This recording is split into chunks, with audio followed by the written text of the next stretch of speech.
Sunday night, we'll get a potential playoff preview here in Indianapolis between the Colts and the red-hot New England Patriots. For the Colts, this is a benchmark game. Andrew Luck has not beaten the Patriots since he came into the league in 2012 with a loss in the regular season his rookie year and then a loss to the Patriots in the playoffs last season. The biggest issue in this game probably, though, isn't going to be about Luck. It's going to be about the Colts defense against Tom Brady and especially Rob Gronkowski. Since Rob Gronkowski has come back healthy in recent weeks, nobody in the NFL has figured out a way to cover this guy. And I'm not sure if the Colts have the player or players that are going to be able to do it this Sunday night. The Arizona Cardinals managed to survive a 3-game stretch early in the season without starting quarterback Carson Palmer. But now it looks much more daunting, facing the task of trying to make the playoffs without Palmer, who tore his ACL in a win against the Rams last week.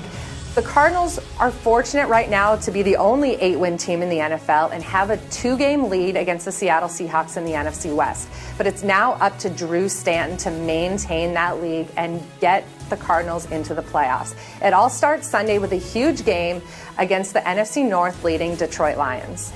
The Ryan Mallett era starts Sunday for the Houston Texans in a game against the surging Cleveland Browns. Texans head coach Bill O'Brien benched Ryan Fitzpatrick before the Texans' bye week, hoping that while the Texans are at 4-5 and only 2 games back in their division, Mallett would be able to come in and give the team a spark and perhaps resurrect their season. But maybe even more important than that, the Texans know they need to play Mallett now because they need to find out what they have in him. He has very little body of work as a starting quarterback because of all the time he spent playing behind Tom Brady in New England. And the Texans need to know if this is a guy that is worth keeping around once his contract expires after this year, or if they're going to be in the market once again for a new starting quarterback. San Francisco 49ers pass rusher Aldon Smith has served his 10-game suspension and will make his 2014 debut for the Niners on Sunday against the New York Giants. The 49ers have eagerly been awaiting Smith's return, hoping that he's going to be able to ignite a pass rush that has been below average this season. Of course, Smith's return is tempered by the bad news that the Niners have lost inside linebacker Patrick Willis for the rest of the season. He was placed on injured reserve earlier this week with a toe injury. So the Niners are going to be adding Smith, but they lose Willis. All it means is that we're never going to get to see this Niners defense at full strength at any point this season.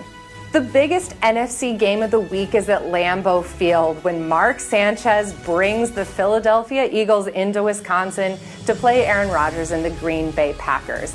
I am most curious to see how Sanchez is able to build upon his big Eagles debut from last week when he threw for more than 300 yards and a couple touchdowns and played mistake-free football in a big win against the Carolina Panthers. It was one thing to win that game at home against a struggling team like Carolina. It's going to be a whole different thing to go on the road to Lambeau Field and try to get in a shootout with Aaron Rodgers, who right now just might be leading the MVP race.